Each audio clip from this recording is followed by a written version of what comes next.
Bora fazer um vídeo para desfazer amigos e irritar pessoas? Pelo jeito, eu acho que eu não gosto muito de mim mesmo, né? Vamos para mais uma polêmica. Roda a vinheta aí.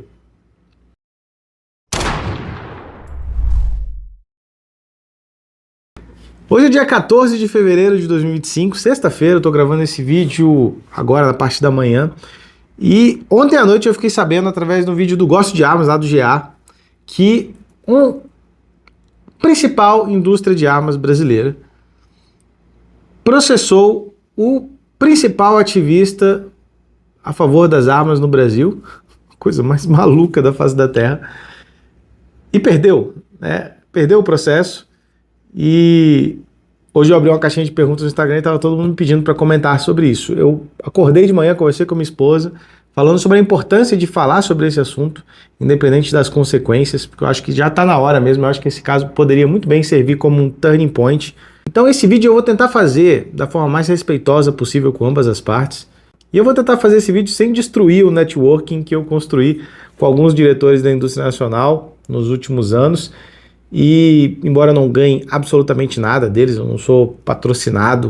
Na verdade, hoje eu não tenho mais patrocínio de nenhuma marca de armas e pretendo continuar assim, apoiado único e exclusivamente pelos meus alunos, pelos meus seguidores aqui e por algumas marcas paralelas ao mundo do tiro que apoiam o meu trabalho, confiam no meu trabalho e que tem produtos de qualidade que eu recomendo com muita honra aqui, como a Stonewater, como a Wolf Attack, como a 720X e outras que sempre estão aqui embaixo na descrição dos vídeos. E tem muita gente por aí que acha que eu e o Benê temos algum tipo de atrito, de briga entre a gente, pelo menos não da minha parte, tá? Eu considero o Benê um professor. Eu acho que não estaria aqui fazendo o que eu faço hoje, eu acho que eu não seria quem eu sou se não fosse um cara como o Benê Barbosa lá atrás. Quando o assunto é tecnicidade envolvendo arma de fogo, eu e o Benê temos as nossas diferenças. Mas eu lavo as minhas mãos antes de tocar no legado do Benê e acho que qualquer um do nosso segmento deveria fazer o mesmo, incluindo a indústria nacional. E hoje de manhã eu acordei e fui ler o processo, né, para me inteirar o que é que estava acontecendo. Mas o processo ele é de 2023 e ele foi motivado por um stories, pasme, um stories, onde o Benê respondia uma pergunta de alguém sobre a G2C, alguém queria saber qual era a opinião do Benê sobre a G2C, e ele disse que ele comparou com o Paulo Coelho, né, que embora não seja literatura da melhor qualidade, era o que introduzia muita gente no tema. Eu nunca li Paulo Coelho, então não tem nem como opinar sobre isso. Mas o fato é que a G2C é um produto de entrada, né? Não é uma arma de alta performance, não é uma arma que te favorece em algum aspecto no tiro esportivo, ela é simplesmente uma pistola que funciona e que entrega o que promete. E que por ter sido tão acessível no passado, acabou sim sendo a porta de entrada para muitos no mundo do tiro. Quase todo mundo que pegou aquela onda pós-liberação do 9mm no Brasil tem uma G2C. E assim, um Stories é algo que fica no ar 24 horas e depois some. E o que foi dito de fato, é difícil configurar um dano moral e foi exatamente o que o juiz entendeu. Olha, não foi demonstrado aqui que essa postagem de fato comprometeu a imagem da empresa ou do produto e, portanto, o pedido é improcedente, foi considerado pelo juiz improcedente na primeira instância, claro que ainda tem segunda instância, mas independente disso, eu acho que esse assunto precisa ser levantado. O mundo está muito diferente hoje e tem muito executivo de empresa que ainda não entendeu isso. Se você olhar a experiência daqueles que resolveram processar influenciadores, em qualquer segmento, especialmente influenciadores grandes e muito bem engajados, qual é o resultado na prática? Às vezes consegue remover o vídeo do ar, às vezes sim, quando o caráter é procedente, consegue remover o vídeo do ar. Às vezes há realmente uma campanha difamatória, às vezes é influenciador sendo pago por outra empresa para denegrir a outra. Nesse caso, beleza, a discussão é válida. Mas quando o influenciador emite uma opinião sincera e a marca resolve processar, e a gente pode inclusive usar o governo, quando o influenciador emite uma opinião e o governo resolve processar aquele influenciador criminalmente, civilmente, enfim, quais são as consequências na prática? O que é observado nos últimos anos, o que tem acontecido e o que já foi demonstrado inúmeras vezes? Primeiro, o influenciador ganha muito mais audiência. As pessoas que não conheciam esse influenciador passam a conhecer. As pessoas que não tinham visto aquela postagem Todo mundo vê a postagem. Então você aumenta exponencialmente a audiência daquilo que você queria censurar. Segundo, o influenciador, quando fica nacionalmente conhecido por causa de um evento desses, acaba lucrando muito mais do que o valor que ele, em tese, poderia perder no processo. E quando perde, faz uma vaquinha entre os seus inscritos que pagam com prazer a indenização para que o influenciador continue falando o que as pessoas gostam de ouvir. Isso é experiência, isso é o que já aconteceu tantas vezes na internet, que não era mais para uma empresa, uma corporação de grande porte, não ter no seu departamento jurídico ali, no seu departamento de análise de risco de estratégia corporativa, não ter isso muito bem estabelecido na hora de decidir entrar com uma ação contra alguém, um consumidor, um influenciador.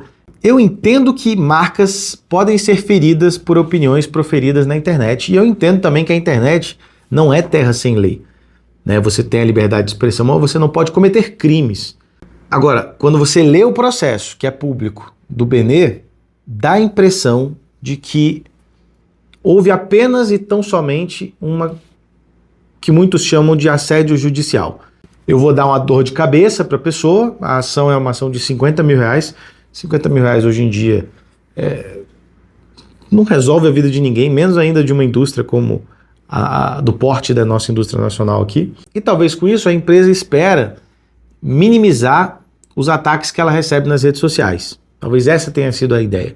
Eu vou processar o maior, se perder é só pagar a sucumbência, mas certamente esse movimento coloca todos os outros abaixo numa situação de medo. Eu não vou falar da marca, porque senão ela vai me processar. Na minha visão, faz muito pouco sentido.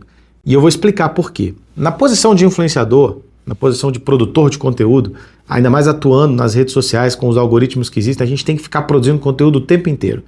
Então a gente está o tempo inteiro sujeito a cometer um excesso aqui, deixar alguém chateado. Isso faz parte da nossa profissão, da nossa atuação nas redes sociais. Eventualmente eu vou falar alguma coisa aqui que alguém vai ficar puto.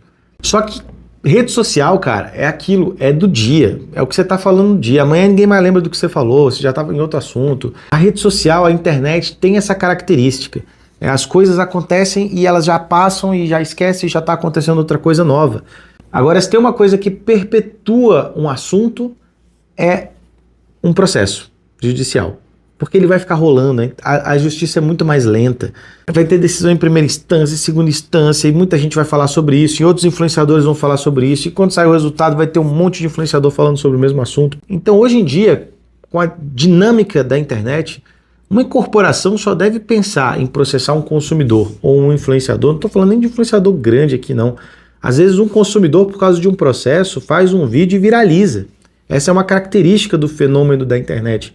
Se não for uma coisa extremamente evidente, gritante, é melhor para a empresa não fazer nada. Especificamente no caso da nossa indústria nacional, que já tem uma reputação ruim nas redes sociais, já tem inimigos grandes entre influenciadores, coisa que já é bizarro, porque o nosso setor é muito pequeno para ter tanto atrito assim. Era para estar todo mundo unido, abraçado contra um inimigo em comum.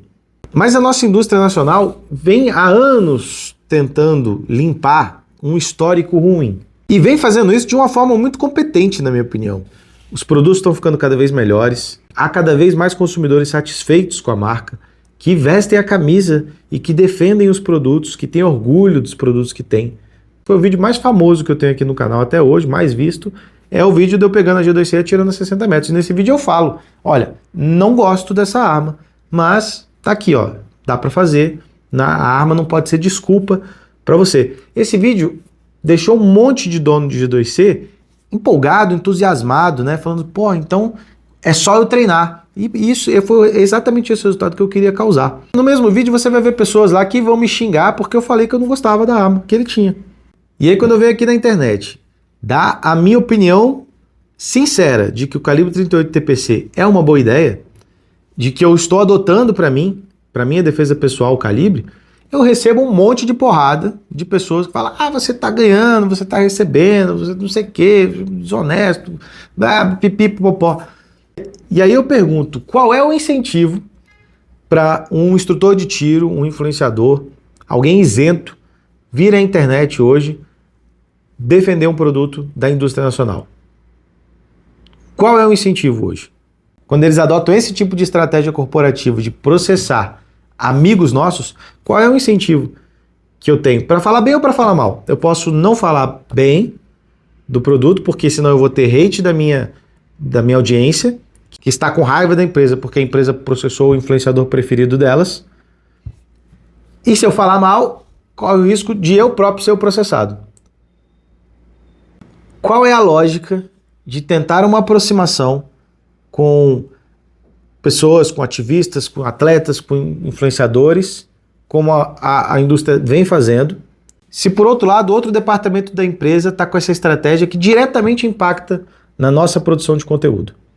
Agora vamos analisar o perfil do consumidor da indústria nacional, aqui no Brasil. Muito provavelmente é majoritariamente do sexo masculino, com idade entre 25 e 55 anos, e que tem uma posição política mais à direita. Qual é a principal pauta em destaque atualmente na direita brasileira? A liberdade de expressão.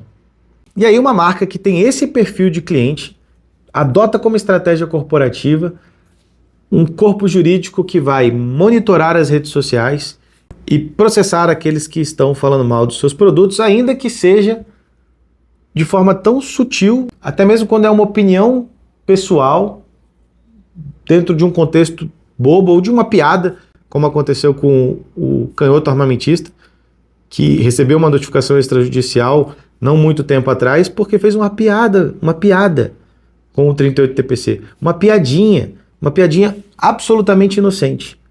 Esse vídeo que eu estou fazendo aqui é uma tentativa de tentar clarear a mente desses executivos de que essa estratégia não tem para onde dar, senão em mais desgaste à marca. Uma coisa que deveria ser óbvia, mas talvez para eles não seja, né? O mundo muda muito rápido, a gente está nesse meio, a gente está nesse mundo.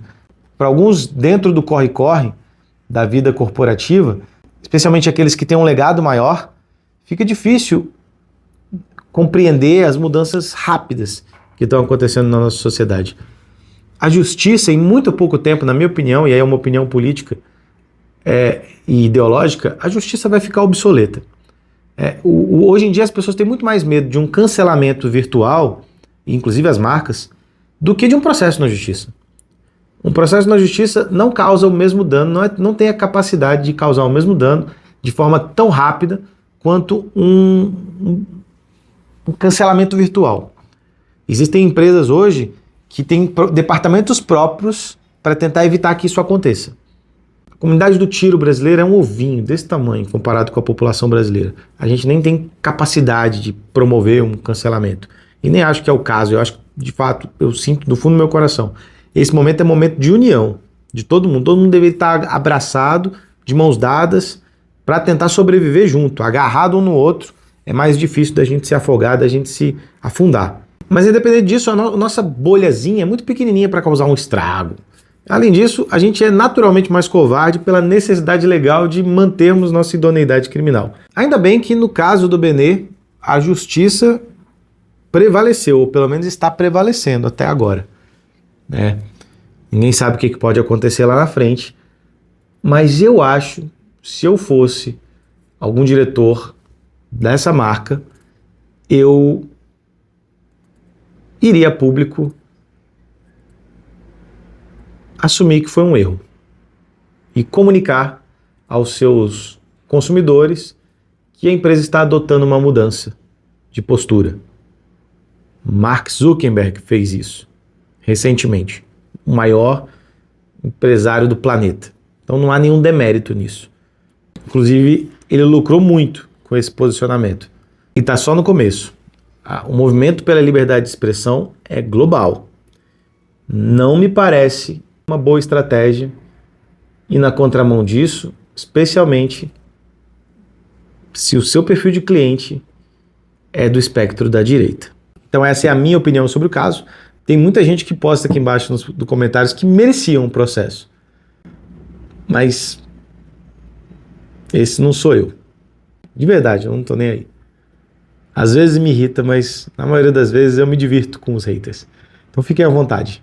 Aqui eu, pelo menos, não pretendo processar ninguém. Sou Thiago Almeida e a gente se vê no nosso próximo vídeo.